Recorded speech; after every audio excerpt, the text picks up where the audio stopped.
Hello and welcome to the Live Life Golden Show. This is episode 54, and these are life hacks to promote more joy. I've wanted to do a show like this for a while, for a long, long time. I have so many little tips for living more joy in your life experience, especially household tips. I have been taking care of a home for about 30 something years, and I'm really proud to say that I got some skills and I want to share them with you because if your home life, if your home has the energy of peace and calm, and when you walk in, you feel really good, it's like, I'm home, then the rest of your life it's going to be more calm. It's going to be more peaceful because you've got that foundation of peace. Your home really needs to signify peace if you're going to feel that in your life experience. I always feel like your home, and this may upset a few of you, but I always feel like your home or your bedroom is a reflection of your mind. Like it's a reflection of your internal world and what you have going on. And you can call BS on that for me. I don't really care. I just know my life experience. I mean, I do care about you, but I know my life experience, and I know that when things are in their place, when there's the energy around you is clear. It's not dense. It's not heavy. There's not a bunch of clutter. You're going to feel different. I mean, there are philosophies based on this, people. Feng shui, right? And I truly believe that. And I know I have my own internal feng shui. So I've done a little study on it. And I actually was considering creating a business around it for a little while. But my feng shui is mine. And I think it's different for everybody. So when I place things, like when I'm decorating my house or I'm moving furniture around, when I place things, I feel something when I do that. And I know if something's in the wrong spot. Like if my husband, if he tends to hang my pictures higher than I want them to be, I will feel that and we'll have to fix it. So there is definitely a philosophy that goes along with it. And some people are really good at it. And some people, it's not part of their like skill level. And you can hire somebody to do that if it's not part of your skill level. But I would just go with like what makes you feel good, as far as like your clothes, like if you don't manage your clothes and you don't manage, if your closet's a disaster. I just clean my closet out, and my closet is not a disaster by any means. I always put my clothes away. I always rehang clothes every day. Like if I try on a bunch of clothes, ladies, I'm trying a bunch of clothes, we're not feeling good that day, and we make a big pile of clothes. I do that pretty much like the next morning. There's only a day or two that can go by before I re-straighten up my closet. But I cleaned a whole bunch of clothes out that I wasn't wearing any longer. And every time I walk in my closet now, I feel like the angels are singing. It's such a good feeling. So I'm going to start off with a little story just because it's a really good story. And it was something that, goes along with the idea of watching the energy in your field. So my husband and I, one of my life hacks, one of my tips for joy, one of the things we've been doing recently, and we've done this before in our lives where we just do new things, like we try new restaurants. We go to shows that we don't normally go to. We just do things like out of the box. Like we took a hip hop class, right? So my husband signed us up for a hip hop class. We've been doing that. Our daughter now joins us. The three of us go together, and it's a blast. And was it hard? Hell yes. Was it out of my comfort zone? Hell yes. But we did it anyway. And now the teacher said to me last week, he said, you're getting a little bit better every time. And I'm starting to relax and I'm starting to feel more confident. And I've gone, I think 5 times now. So it's taken, and there was some resistance. And I think if my daughter wasn't going, I probably would have stopped, but she kind of helped us go to keep going. So doing things like that. And I want you to understand, when you do things like that, like dancing or tennis or those things that help you connect your mind to your feet, coordination, you are actually creating new neural pathways in your brain, and you're going to keep yourself younger. Yeah, there's a whole study on that too. So that's kind of our idea, but it's also about like living life to the largest, living it to the fullest, going and doing things, experiencing things instead of laying on the couch and watching TV every night, right? What do we want to do? My husband's like, I want to learn hip hop. I want to go dance somewhere. And so that's what we're doing. So it's really cool. So one of the other things we're doing is we're trying new restaurants, because we tend to get in a little bit of a funk with the restaurants and we just go to the same ones. And there are so many restaurants here. It's absurd how many restaurants there are. But when you go to a new restaurant, you don't know what's going on. You don't know if you're going to get a table. California is very busy, so you're not really sure. And it could be a bit of a, a shit show if you're not ready for it. So we decided to go to this place that had come into our awareness 2 or 3 times. Like in the same day, I heard about the same restaurant. And it was this teeny tiny little restaurant in Laguna Beach that used to be a Caribbean restaurant, and somebody else took it over. And next door is a speakeasy. What? A speakeasy. I didn't even know what a speakeasy was before this. And if you don't know what a speakeasy is, it was like during the Prohibition times, they used to hide bars in the back of offices. So you walk in and it's like an office, but then it turns into a bar. It's really, really strange. So we go to this new restaurant and you have to stand at a window to order your food. Now, you can call me a princess, whatever you want to do. I like to be served. If I'm going out to a restaurant, I just like a waiter or waitress. I just like to be served because if I'm home, I'm taking care of everything. So when I go out to a restaurant, that's just the kind of level that I like. But we were like, it's okay. We're gonna go with it. We're gonna try it. We're gonna do it. So we order our food. Now the food is like it's like a la carte. So it's like $28 for a piece of filet mignon, and then you have to pay for your other stuff. So okay, so we do that. Then you have to go to another window to order your wine. And if you want a specialty cocktail, you have to go next door to the speakeasy. So this is a little crazy, but we're in it to win it. At this point, we're like, we're doing this. We're going to try it. We're not going to leave. So we end up trying to get a table. Now, the table situation, real crazy. We end up on the sidewalk, which I'm pretty sure is illegal. And they are trying to close this restaurant down, which is interesting as well. But we end up on the sidewalk and we're next to the PCH, kind of crazy. And the whole the whole decor of the restaurant, all of the furniture looks like furniture they took out of their mom's garages and they screwed like plywood, like some kind of weird composite plywood to the top of it. And then the chairs are like, they're not great. They were like metal chairs and they were all different chairs and there was all different furniture. Now, I am a Virgo and I like things to match. And I also feel like if you're going to go to a restaurant, I just feel like there's a level, but maybe they were going for something. I was like, okay, shabby chic. This is more like shabby than chic. And one thing that I noted right when we sat down was, this is haphazard, was the word that I used. This is haphazard, right? But I'm having a great time. We are in our element. We are feeling good. We are out for the night, feeling cute. I got a new little jumpsuit on. I'm feeling great. So they bring out our dinner, freaking delicious. Like the food is phenomenal. And we both have red wine. And they're all of a sudden sitting there and there's a bunch of people like sitting right near us and there's like a patio and then there's gravel and then there's these chairs. And this guy goes flying over. His chair comes flying over. He hits our table. Our table goes like this, like everything just kind of jumps on our table. Red wine goes flying all over the front of my brand new jumpsuit, which is white and brown. And we're like trying to save things, right? And then trying to save this guy. Like we feel bad. This guy is literally fallen on the ground. He like chipped our table with his shoulder. Crazy. And so we get it all cleaned up. They bring us more wine. The manager comes over. So sorry, so sorry. And we're just like, wow, why did that happen? And this is the thing about the law of attraction. It's not what happens to you. It's how you respond. So I'm taking a little napkin. I'm trying to get the wine off my jumpsuit. I don't say anything to anybody except for Mike that I have this going on.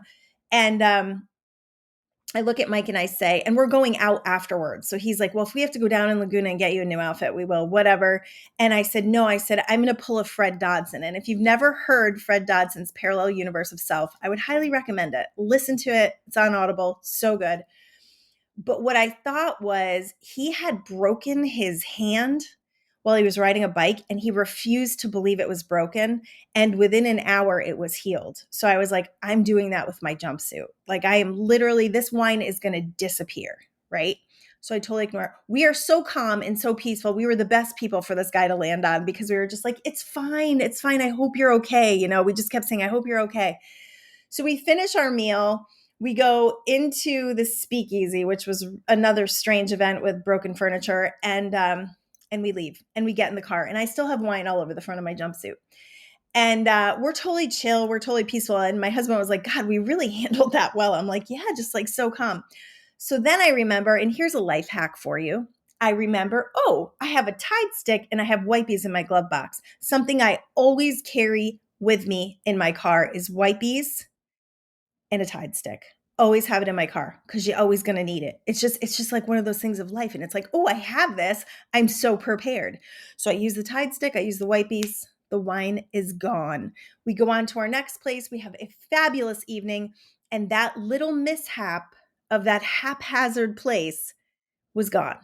Gone. It didn't matter. It didn't need to create more havoc in our experience because of the way we managed it. So, managing your frequency is what happens to you when you respond because your foundation is of peace, because your foundation is like really solid, like you're feeling good.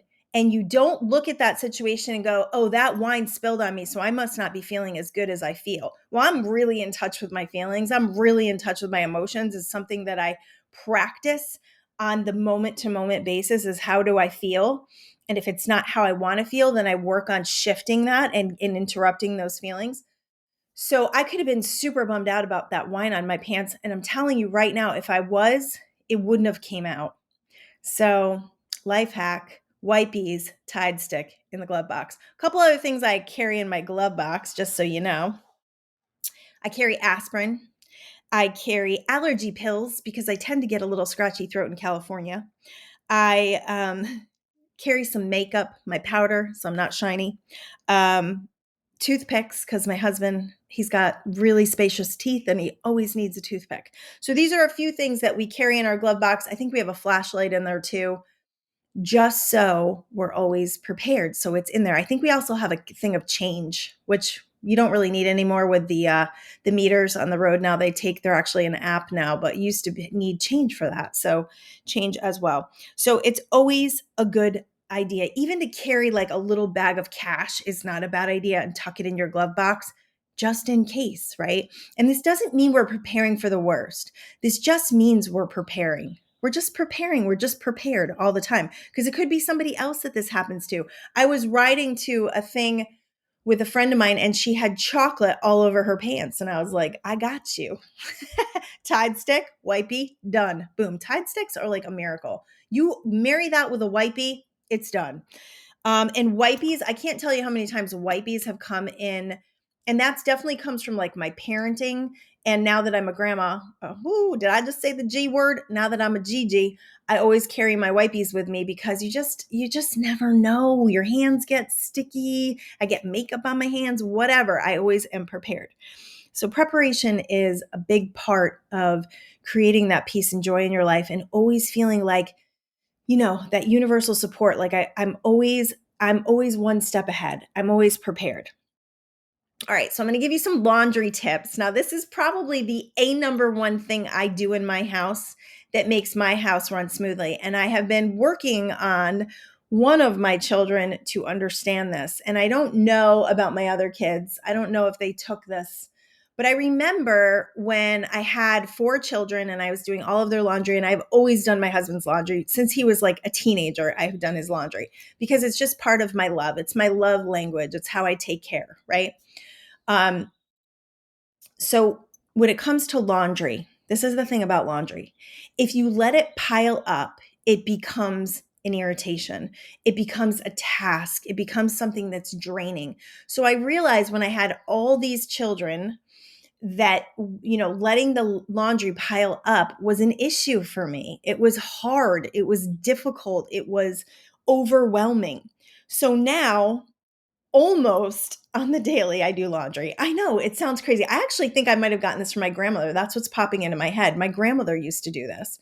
And she would even do tiny little loads because, she was just doing what she was doing and she was trying to keep her life simple. So if you do laundry when you have a load, and maybe you don't have laundry facilities and hopefully you do. And I actually think this also comes from when I didn't have laundry facilities. Yes, we lived in a little apartment and we had to go to the laundromat, and I would have to bring like a week and a half worth of laundry to the laundromat with 2 babies. I had like 2 toddlers when I did this, and it was brutal. It was brutal. It was my least favorite thing to do. So I still have that appreciation for my washer and dryer without a doubt, without a doubt. And maybe that's why I do it, because I can, right? So if you do laundry in increments like that, So I'll do a load.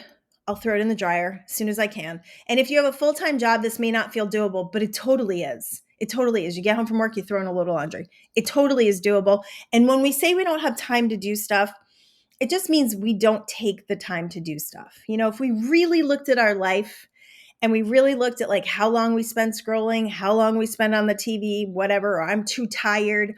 All these things are creating in your life, and they're creating things to be more difficult for you. So you go, you throw it in the washer, you throw it in the dryer. I pull it out of the dryer. I have no laundry baskets in my house. The only laundry baskets I have are for the dirty clothes. They stay there. They stay in my closet.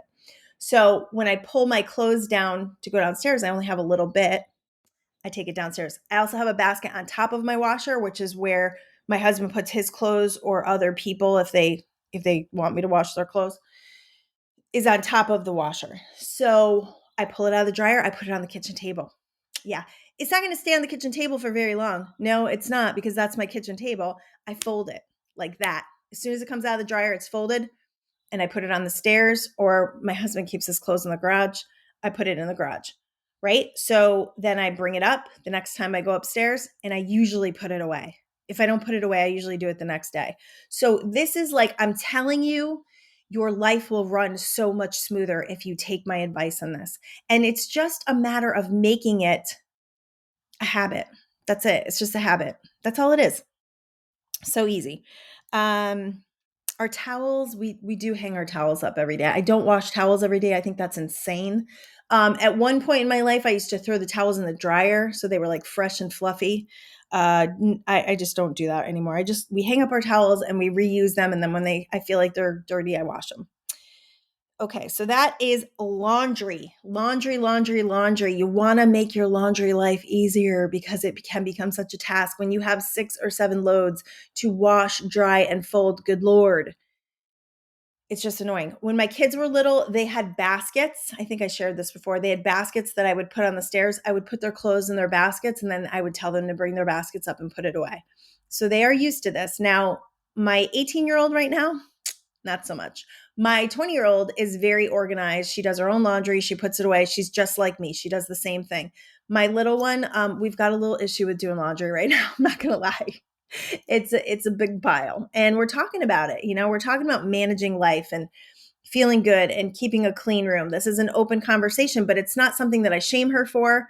It's not something that I bug her about so much. I'm really working on letting that stuff go, because she's 18 years old. If she doesn't get it by now, I like to keep the peace. Let's put it that way, because it really doesn't freaking matter, does it? No, it doesn't.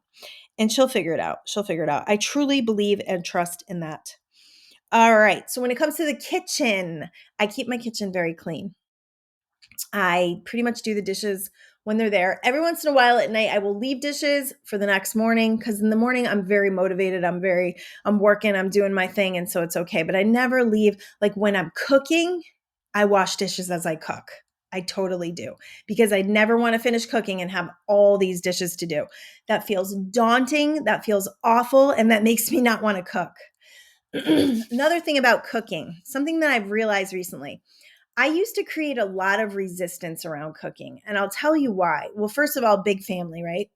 They want dinner every freaking night. Have you ever seen that meme? It's like one of my favorite memes. What I realized was, I feel like I need a break. Like these are all things that we tell ourselves. I've cooked every night. When it comes to the weekends, I don't want to cook. I need a break, right? It's very expensive when you have 6 people to take out to dinner all the time. And back in the day, we didn't really have money to do that either. So it was an issue. So what I've realized recently, and I am cooking for a lot less people, although I do tend to make leftovers for my teenagers so they have something to grab or else they won't eat.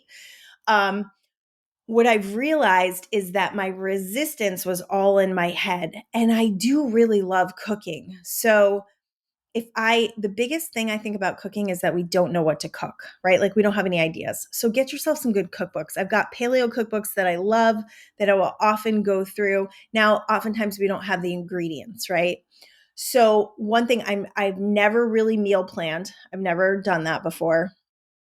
I will cook a bunch of stuff in the beginning of the week. So I'll cook a big thing of turkey meat with sauce and rice. And then that will be kind of our go-to lunches. That's what I give my husband for lunch. He likes it.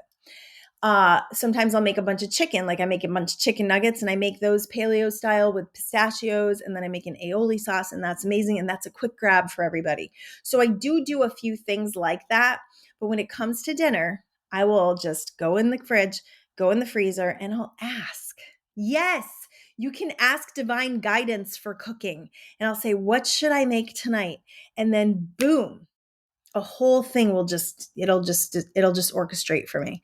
And sometimes I make my most amazing meals when I am like up against it and I got to make dinner and I don't know what to make. And I'm just like, what should I make? And I look and I pull these ingredients together. Now I've got a pretty good pantry, so I'm fortunate in that.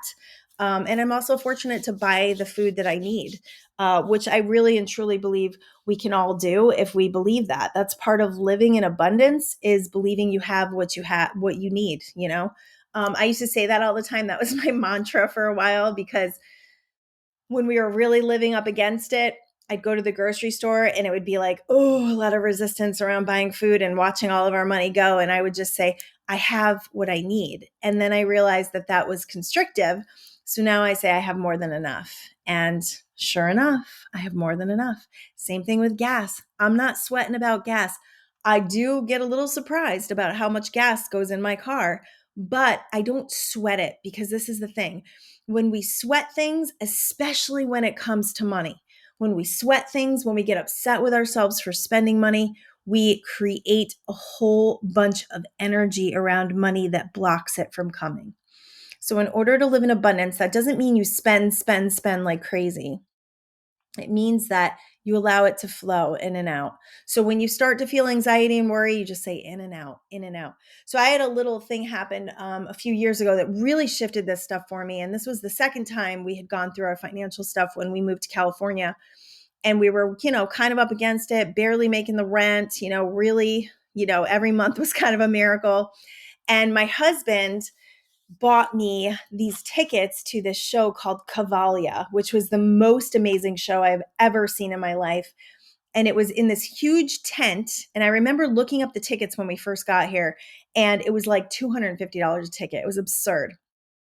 And I thought, God, I would love to do that, but we won't be able to do that. Like that kind of thought, like, oh, that would be amazing to do.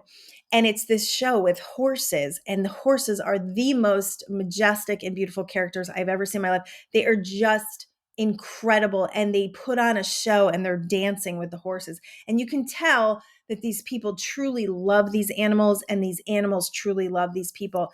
And he bought us VIP tickets for Christmas. And I remember looking at it and going, we can't do this. Oh my gosh, I can't believe he did this. And I remember feeling the fear. And then I thought, I'm ruining this. I'm ruining this most incredible gift that I am truly worthy of. And I need to let it go. And ever since that moment, I realized that every time we spend money, like big money, like our daughter's wedding, we rented a house, lots of money went out for her wedding. We're always okay. It always works out. We always pay it off. Like it always, and by fretting, by creating worry, by creating anxiety, you are only slowing the flow down and taking the joy out of your life. Taking the joy out of your life. So if you buy something, don't have buyer's remorse. Don't have the regret. Enjoy the hell out of that thing. Have joy for it. Have appreciation, because appreciation and joy are the energy of abundance. They're in that high vibration of abundance, and you will create more flow with that energy than regret and remorse. Regret and remorse will block the flow, and they'll steal your joy, and that's no fun. That's no fun. That's not a fun way to live, We got to enjoy our lives for sure. Okay, what else we got going on? Make your bed, people. You got to make your bed. I know there seems like there's no real reason for making your bed. And I honestly don't even know what age I was when I started making my bed.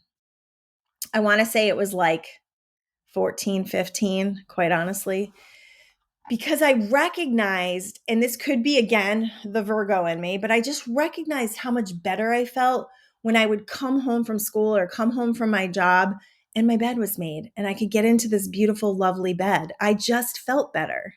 And so I've been doing that forever. And I do have a couple kids that make their beds for sure. Maybe all of them. I'm not sure about Jade, but I think the other ones do. It's just nicer. It's nicer. It really is. And when you walk into your bedroom, every time you walk into your bedroom, if your bed is made, you're going to have a feeling of ease and calm. And there's a whole, you can look up articles about making your bed and the idea of success, because it's like that little tiny mini accomplishment first thing in the morning that makes you feel good. They say there's a thing about it. All right. So this definitely sets that intention for just getting shit done. You know what I mean? Just like having a life where you're handling stuff, you're handling some stuff. Like even if it's the small stuff, it's like, okay, things are handled. It just makes you feel like things are more handled.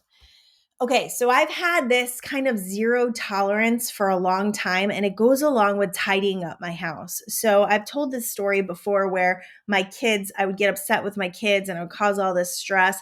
And then I realized that it only took me 5 minutes to kind of gather everything and put it in their buckets on the stairs. Well, my kids they're not really messy like that anymore. They do leave dishes. Luckily, they don't leave them in their room. They leave them in this like thing we have out here that I call like the hotel, service. The hotel service to come and, maids clean up. But my husband and I both do this. We just grab their dishes and we bring them down because it's not worth the fight.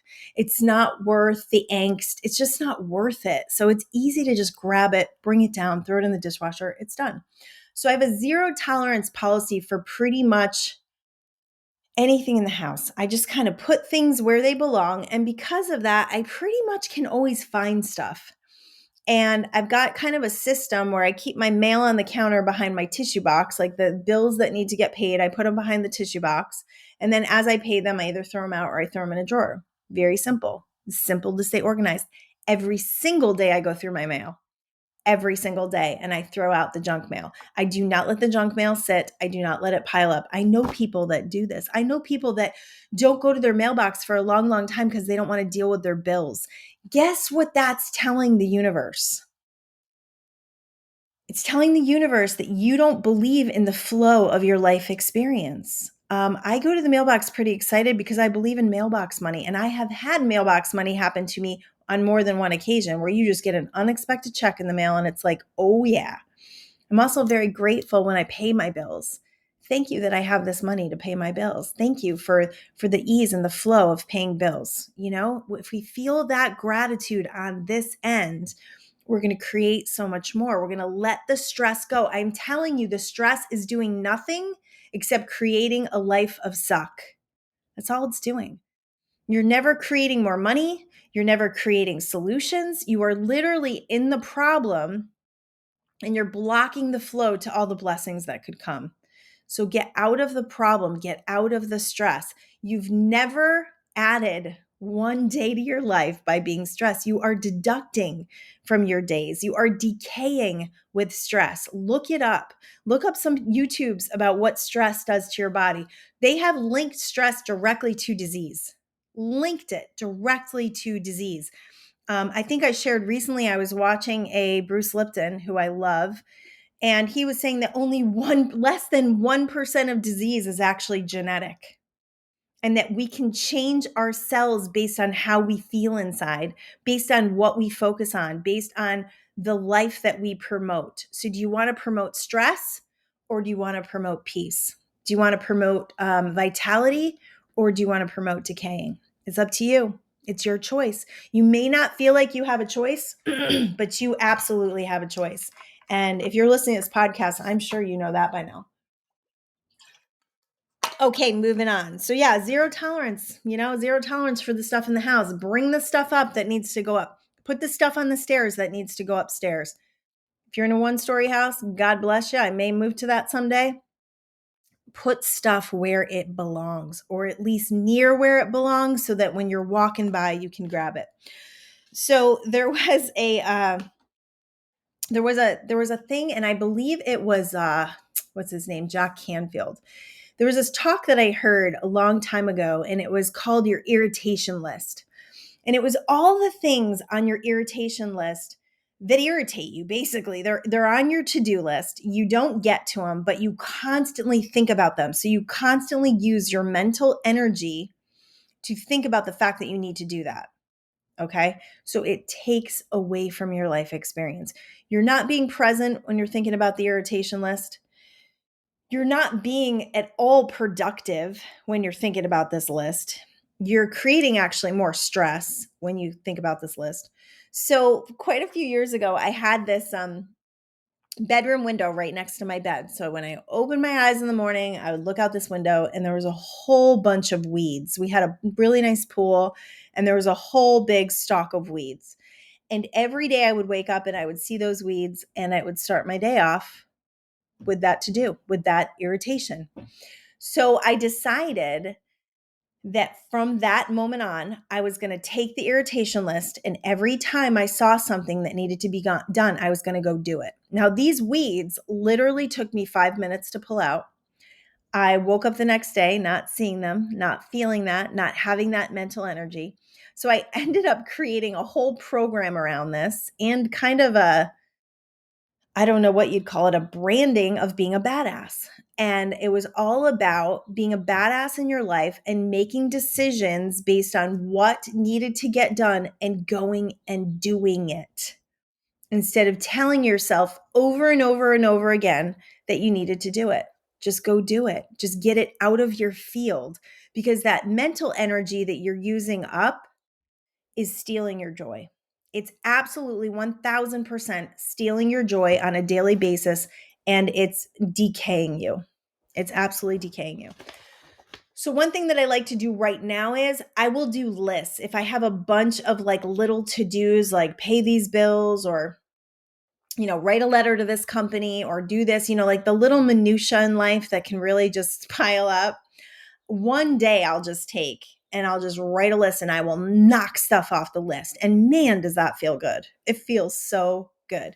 So I like getting things done that do that because I don't like the idea of this mental energy being wasted on things that are very easy to get done, usually minutes. I know there's some other philosophies about making a list of what you have to do that day and starting with the one that you like the least and just hammering that one out first. That works. That totally works. That could work. Because the stuff that we don't like to do, we tend to procrastinate and push it off. And then it's the next day. And then we're still thinking about it. And we're still pushing it off. And what are we doing? What are we doing? We're not living our life to the fullest potential. We're not living our life to the fullest amount of joy. All right, so now bedtime. Go to bed early. I know I started this probably, well, the super early stuff I started back in July. So my husband joined the gym with me, as you all know, and he had to go at 5:30 a.m. because that's what he wanted to do. Now, the funny thing about 5:30 a.m. is I used to work out this early for probably 15 years. I did this when my kids were little because it was the only time I could get my workout in. And it was wonderful to wake up to my children already worked out. I already had my coffee. I was feeling great. I wasn't just like rolling out of bed to them. I had my endorphins in place. I got that dopamine release from working out, and I felt great. So that's a tip for moms. Get up early, get her done. I also used to meditate super early. So the first thing I would do, I'd get up, I think 4:15. I'd meditate for 15 minutes, and then I would go to the gym. Whew, talk about a strong foundation for mothers. Strong foundation for anybody, really. Now I go to the gym for 5:30. And what I realized was the time that I was taking, so I used to go to the gym at 6:30, sometimes 7:30. The time that I was taking at night to stay up late was on crappy TV. Like nothing that was, and we all justify it. And I am like the biggest justifier when it comes to TV. Like I just need to turn my brain off. I need to laugh. I need to be entertained and I need to just let the day go. And it was one of my favorite times of the day when my husband and I come back together. We have our little tea, and we do our TV. Well, realizing that and how much I was getting back of my life by getting up super early became a thing. And I started to really like it. And I didn't think that I was going to. So we go to bed at like 9:00. In fact, we've been turning the TV off. Sometimes we don't even turn the TV on. We were in a habit for a while. And I know I shared this. And I've got to share that we're kind of back in the TV swing. But we were not watching TV at all. We were either taking a bath, reading. We were really into that Younger Next Year book. We were reading that. And now we've kind of gotten back into the habit of watching a little bit of TV. We'll watch like an episode of Mike and Molly just to laugh. Because sometimes I need a laugh at the end of the day. just to de-stress, right? It's like my cocktail at the end of the day with my sleepy time tea. But going to bed earlier is going to make you more productive. Now, maybe you're a night owl and this is sounding like baloney. Fine. If you could just get up an hour earlier and spend that time meditating and exercising, I'm telling you, your life will change, profoundly change, especially if you don't have a meditation practice or an exercise practice. And the exercise part of this is about staying young. It's about keeping your cells moving, that life force moving, that vitality moving. It's about keeping yourself agile, keeping your muscles, because those they start to deplete once we get older. So we've got to do something, and it's that hormone download, that beautiful download of serotonin and endorphins and the goodness that happens when we get out and we walk or we run or we have some sort of exercise routine. Nature is even better. I love my gym, and the reason why I love my gym, and this actually was in the book Younger Next Year, it was about limbic resonance, which is really interesting. And they say if you have retired, that you should join a gym. That the number one thing you can do to keep yourself young is to join a gym, to make a commitment 6 days a week. 6 days a week, they want you exercising, moving your body. And there's all these like chemical hormones that they explain in the book that are downloaded that actually keep you young, that tell your body that you're younger than you are. And the reason for the gym is, especially the group workouts that I'm doing, is limbic resonance, it's called. This like fascinated me. Limbic resonance. Limbic is the part of your brain that makes you human. It's your emotional center. It's where you connect with people, that resonance of, talking to people, of collaborating, of being together, of laughing, of joking, of being lighthearted, of really connecting.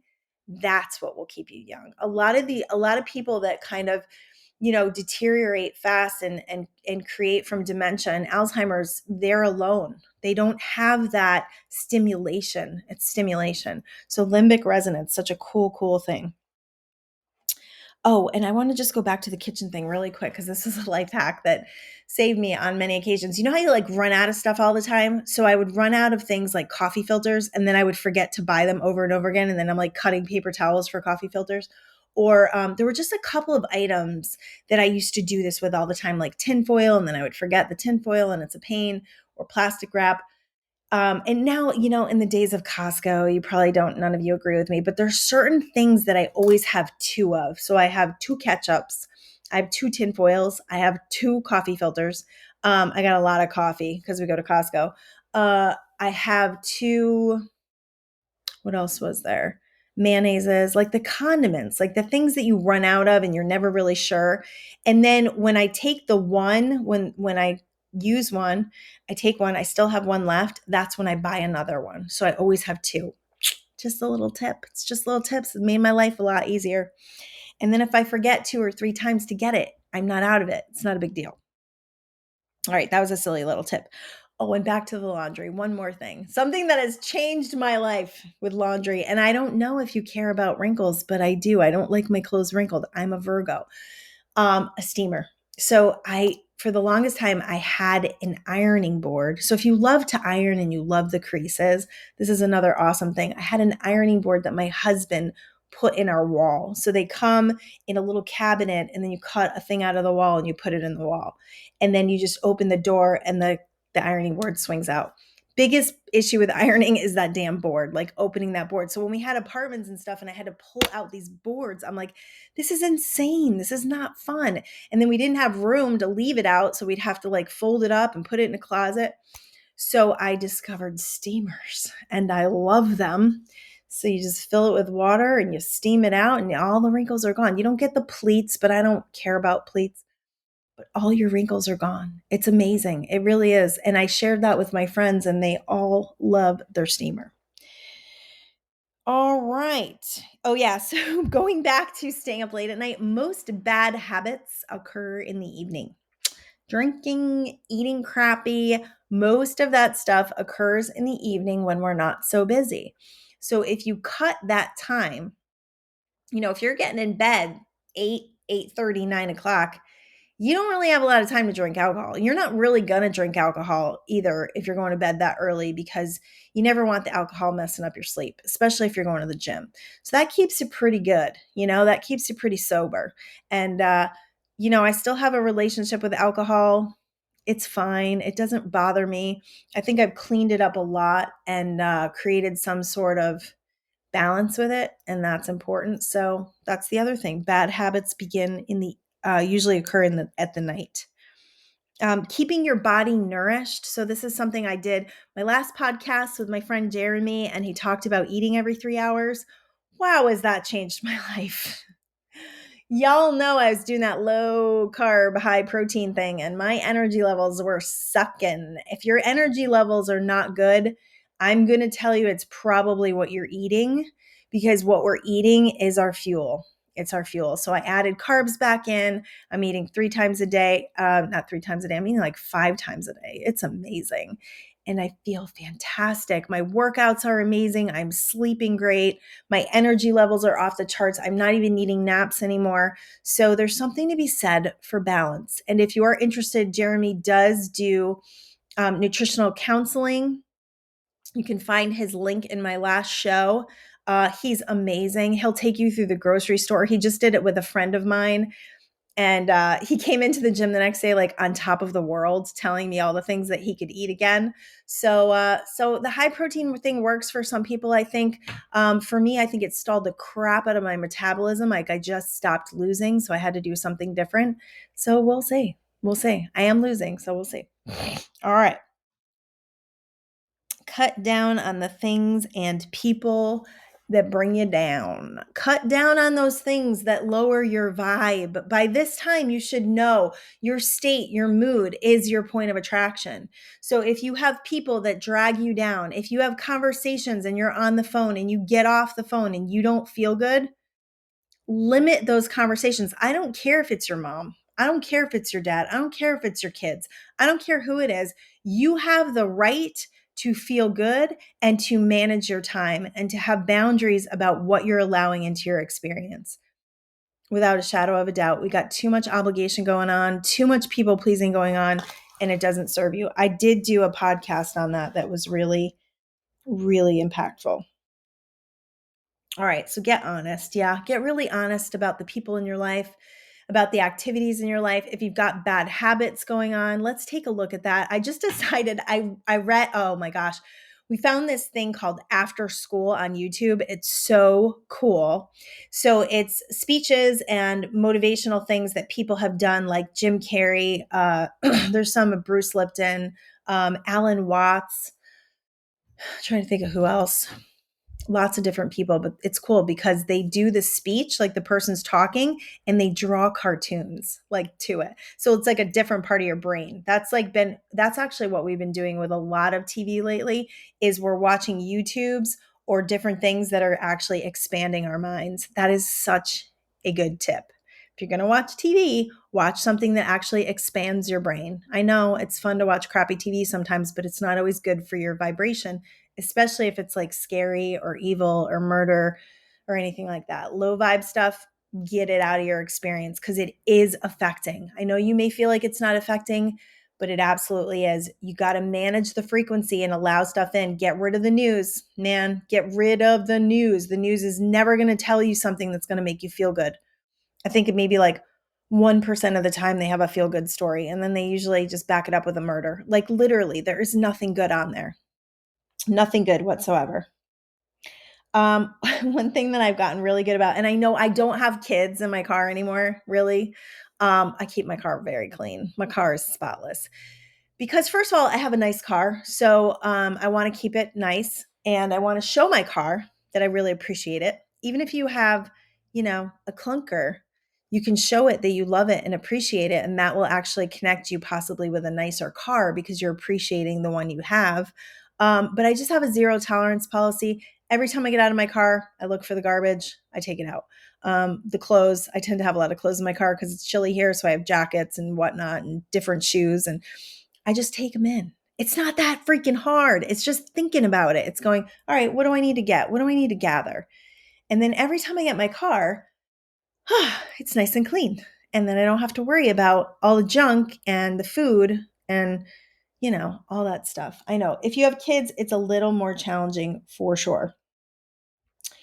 Do one thing a day for 10 minutes that activates your dreams. One thing a day for 10 freaking minutes. And sometimes that 10 minutes will turn into 2 hours. And this is the reason.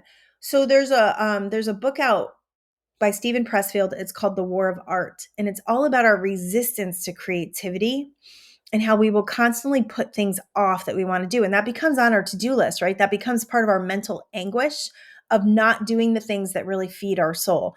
10 minutes a day. It can be research. It can be visualizing. It can be working on a website. It can be working on an idea. These things need time for activation.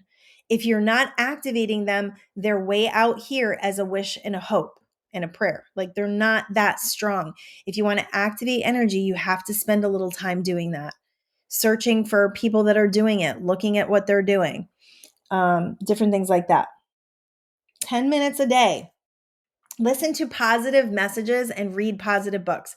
So this is a secret, definitely a secret to my success. I am constantly listening to something. I don't give myself a lot of airtime up here because a lot of times it's like that bad neighborhood I don't want to drive into. So I listen to things. I listen to inspiring things. I listen to things that make me learn so I can share and so that I can become more, so that I can know more and share more and become more. So I listen to YouTube videos. I mean, if you're listening to this podcast, then you're a person who does that. Sometimes I'll listen to my own podcasts. I usually just do that to see if I'm doing anything annoying. And that's a huge part, reading positive books. It's a different way of learning, watching, those YouTubes of like after school, which is really cool. We've done a little bit of Joe Rogan recently. Sadhguru was on Joe Rogan. I don't care how you feel about Joe Rogan. The Sadhguru one was real cool, really awesome. And spending the time doing these sort of things that create a line of positivity in your life, a vibration of positivity in your life. If you really want to change your life, you've got to change your story. You've got to change the belief that you can't do something. You've got to change the belief that you're not, that you're in bondage, that you're not free. Spend time in meditation, feel that freedom of your soul, feel that freedom to be, to just sit and be every day, even if it's 5, 10, 15 minutes. That freedom is there within you. And the more time you spend fostering that relationship between yourself and your quiet, between yourself and zero state awareness, that's where everything is created from. You're clearing the slate. And when you clear the slate, you're able to create a lot more effectively. So change that story. Get out and be with people. This is definitely the limbic resonance part. So if you are lonely and you don't have a lot of friends, or you have a belief that you're an introvert and you're not social, it's okay. If that's what makes you happy, it's okay. But, there is that philosophy, that limbic resonance. I truly and totally and 1000% believe that we were put on this earth to be in relationships, that we were not put here to be alone, that we were here to co-create together, to be with one another, to be in relationship with one another, and to love and to communicate and to have fun. Oh my goodness, to have fun. Y'all know I do Fun Friday, and good Lord, since we sent the intention for that Friday 3 years ago, it continues to, it just gets better and better. So find one person to do that with, and before you know it, there will be others that want to join and do fun stuff, bike, hike. I mean, these are all things you can do for free, first of all. And if you're not in a great climate, I mean, it's almost spring, so we're going to stop using that as an excuse. Get outside in nature. Look up meetup groups. That's how I used to meet people. Networking groups, I would meet people that way. Now I've got enough friends now where I'm like meeting other people through those friends, and that's amazing. But I have to say, like, I've lived in California for almost 7 years. And the first couple of years were rough. They were trying to find the tribe was not easy, but I'll tell you this. I never once for a second believed that there weren't people here that I was going to find that were going to be my tribe, those people that I resonate with, those people that I have fun with, those people that I love and adore. I had to let go of relationships. Sometimes we have to do that. Ones that were not in alignment with the life I wanted to live. There was a group of ladies they drank way too much alcohol. And I didn't feel good about that. Like, I don't day drink, and I would when I was with them, and that didn't make any sense. And when I left them, I didn't feel good. That's how you know that people aren't right for you, is when you leave them, you don't feel uplifted. You don't feel better than when before you saw them. You feel worse, or you think they're talking about you. There was some of that going on too. So I had to let go of quite a few relationships to step into these new ones that feel so much more in alignment, that feels so much more me, that feels so much, but you have to have the belief that they're out there. You have to have the belief that they're out there, because if you don't believe they're out there, you can't connect with them. You're blocking the flow of the blessings that come. So envision it, visualize yourself, see yourself with a few people having a blast, laughing and doing crazy things and silly things. Just do that. Just visualize it, believe it, trust it, have faith. It's coming. Write it down. I want a couple of friends. I want a significant other. I want to be able to have fun and have a date night. Whatever it is, you can create it, but you've got to create the belief systems around it first. Not that it doesn't exist or that you're not worth it. We got to work on that if you think you're not worth it. There is a worthiness podcast. All right, 10 minutes of sunshine on your face. Yeah, vitamin D is linked to feeling good. Vitamin D deficiency is linked to the flu. It's linked to depression. It's linked to a lot of things that our society has somewhat ignored. Vitamin D, vitamin D. And please don't be afraid of the sun. I am just, I'm over this. Like, the sun is going to give me skin cancer thing. I know if you've had skin cancer, I'm sorry. But again, I have belief systems. I actually tell people all the time that I am from the sun. I'm from the planet sun, because I have like this golden skin and I only tan, and I soak it up. I mean, I don't go crazy. I'm not going to be like a piece of leather, but I enjoy and I allow the sun to become part of my glow, part of my golden glow. So get some of it, just some of it, without sunblock. Get a little bit without sunblock, because the sunblock they have found is actually depleting us and taking away the vitamin D that we actually get from the sun. Slow down and be present. Oh, when driving. I said slow down and be present when driving. That's a good one, because you all know I got a speeding ticket recently. Slow down and be present when you're driving. I often tend to rush when I'm driving for no good reason. And sometimes we are rushing, but this is the thing about rushing. When you feel like you're going to be late, you actually create experiences to be late. So lights will turn green, lights will turn red, slow people will get in front of you. Things like that. It's not worth it. We have this incredible machine that we are, using, and we forget how powerful it is. And we forget that other people's lives are around us, and that we should be kind and compassionate. So if you slow down when you're driving, not like to the point where you're annoying people by going so slow, but if you just drive the speed limit, you don't have to worry about getting pulled over. You don't have to worry about doing crazy things, and you can take in the scenery. I've been doing this a lot lately. It's almost like meditative driving, where I'm just kind of like out of my head and kind of looking. There's a lot of flowers right now. So, we're all getting spring, and it's like, the awe and the beauty of that is amazing. And it makes my ride even more exciting. Exercise, I said that, move your body some way, somehow. There's tons of videos. Like, if you don't have a gym, do a video. You can grab a couple of weights for like $10. Like, just move your body. I love yoga with Adrienne on YouTube. That's an incredible tool for just using your body. Stretching. I stretch every day. I have to stretch every day, but I think everybody has to stretch every day. And if you're not stretching, you don't even know the constriction of muscles.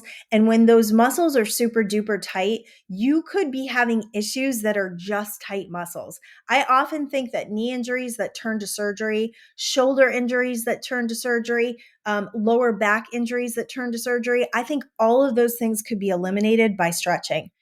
And I actually work with a sports therapist who believes the same thing. My husband had a really bad shoulder injury.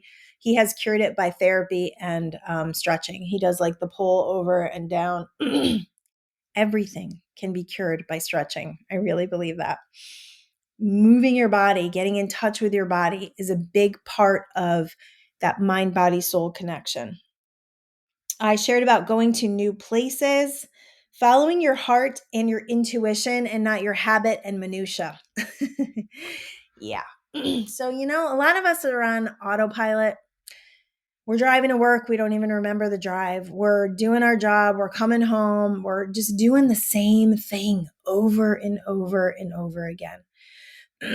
Because of that, no new neural pathways are born. No new energies can come in.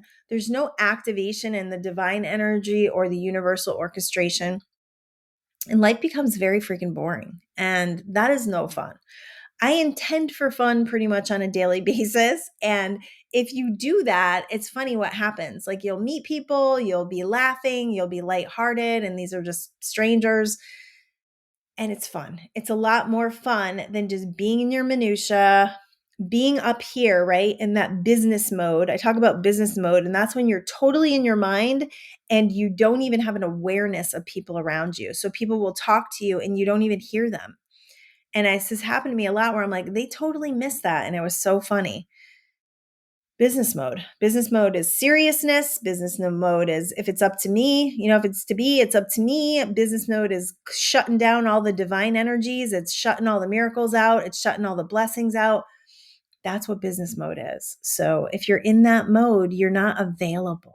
You're not available for all the really cool energies that could have access to you when you open up your field, when you open up your awareness, when you start becoming present to the life around you, to the lives around you. It's so much better. It's such a better way to live, such a better way to feel joy. All right, meditate, meditate, meditate. Can't say that one enough. Meditate. Yeah, meditation, quiet the mind. Zero state awareness is where everything is created from. And when you have a commitment to your meditation practice, and I just recently realized this after listening to Sadhguru, and now I'm on to Mooji. Look up Mooji. Good Lord. Look up Mooji's life story. It's so interesting. Mooji does, he's in the UK and Portugal, but he does these really cool guided meditations that I love. And it's Mooji. And it's just about dropping everything, dropping your story, dropping your to-do list, dropping your visualizations, dropping your mind, just dropping everything. And when you let go from that place, it's exhilarating. It's blissful because it's like there's nowhere I have to be. There's no one I have to be with. There's no one I can just be, and I can just allow myself to be in this blissful moment. And because of that, I think we get access to bliss. We get access to the divine energies because we're out of that monkey mind. We're out of the story. We're out of the mind. You got to get out of your mind, people. Get out of your mind. That's where it's at. All right, so that's my show for today. Those are my life hacks for joy, and I promise to share more of those as I think of them because, running a house is it's something that we never get credit for. For real. Like we give all these awards away to like athletes and actors, and it's like here there's people that are doing some of the hardest shit on this planet, like working full time and raising a family and running the kids to activities and making dinner every night and, one thing after another. And it's like, that's truly living, and that's truly giving. And that's truly something that is award worthy, I believe. So I will share as things come up about that. Now you can please like, share, subscribe. I guess I'm supposed to say that now. And share this with your friends. Help me grow this podcast. I would love that. And also I will put in the show notes how you can subscribe to my channel and be a paid subscriber. And I do send some extra things to my VIP members. So if you are interested in that, you can do that at the link below. And I think that's it for today. I do have a live event coming up. If you are in Orange County, California, I am super pumped about this. kind of a fun workshop. I'm just going to make it a workshop about fun. So that begins on April 2nd from 11 a.m. to 2 or 3. I am still looking for a location. So if you are local and you have a really cool space that's near a beach, that would be amazing. But I'm I'm trusting. I'm having faith. I have it out there. I have people that have paid. I have all my content ready. I have my vibration ready. I am fully and truly expecting the most perfect place to show up. And I'm going to do many of these. This is just going to be one of a series of living life more joyfully, living life golden, and I would love for you to join me if you want to have fun, if you want to meet people. One of the biggest things my intention in this is building community. So it's community of like-minded people. It's a community of expansion and growth together, and it's that limbic resonance that I talked about, where we're just going to have so much fun. I'm just really excited. And I know we're going to create friendships. And I know that it's going to be really held in divine energy because it's something that is coming through me. It's a desire in my heart. I'm telling you right now, it is out of my comfort zone. I have not done a live event probably in 4 years. And I used to do them all the time and they came easy. Well, every time I think about that one, I get a little thing in my belly, a little butterfly in my belly, but it's good. I know it's good. And I know I have to do it. It's like when I've got that call to my heart, even leaping from Connecticut to California with no job and no house. And, like that was something I knew I had to do. And when you get that aligned with your life purpose, with your fulfillment, with your desires, when you get that aligned, it always works out. It has to. It's the law. All right. I love you all. Peace out.